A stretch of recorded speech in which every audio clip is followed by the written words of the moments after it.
It's now time for industrial companies and asbestos producers to take some action. Albert Square in Manchester was host to a service held in memory of all those that have died in work. The Asbestos Victim Support Group was in attendance to raise awareness of the incurable dangers asbestos poses to workers and to remember those killed by this horrible industrial injustice. This lady spoke at the event in memory of her husband and to uncover the harsh realities of his death. He only lived 7 months after his diagnosis, and his quality of life was awful. He suffered terrible pain, and in the last 8 weeks of his life, he was in Bolton Hospice as we could no longer cope at home. He was exposed to asbestos while working as a sheet metal worker in the late 1960s and 70s. He was a strong, fit, loving man, struck down before his time, and has left behind 2 daughters, a sister, extended family and many friends. He also was granddad to little Henry, who was the apple of his eye.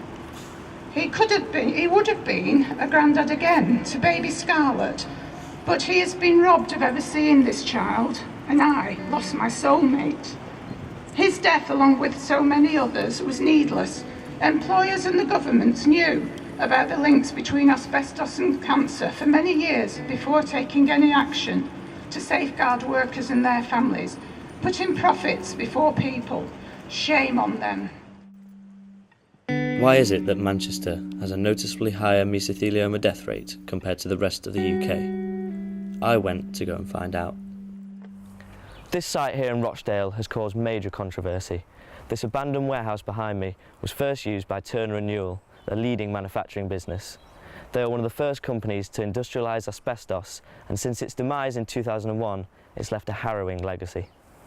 Obviously it's a massive problem worldwide and in the UK, but why is Greater Manchester in particular? Yeah, Greater Manchester has got particular problems in terms of asbestos diseases. We've got a lot of heavy industry and construction work that's gone on in Manchester, so we get a lot of construction workers, joiners in particular, who work with asbestos. But then you've got the legacy of Turner & Newell, who are one of the 2 main asbestos companies in the UK. So we've had people obviously who are exposed while working at those factories, but it wasn't just the people who worked for Turner & Newell who were exposed. It was people, subcontractors, who went into their factories who were exposed to asbestos, for example, British telecom engineers, electricians, painters and decorators. They were exposed because of the conditions in those factories. You've got workers in the outside world who were working with their products, working with their asbestos cement products, for example, the asbestos textiles. And then you've also got people living near to their plants who are exposed to asbestos because of the asbestos dust and fibres which was pumped out into the environment. So it's a poisonous and toxic legacy left by Turner & Newell. Nobody was held to account for it. With the government and the individual companies at fault, it's time for them to be held accountable.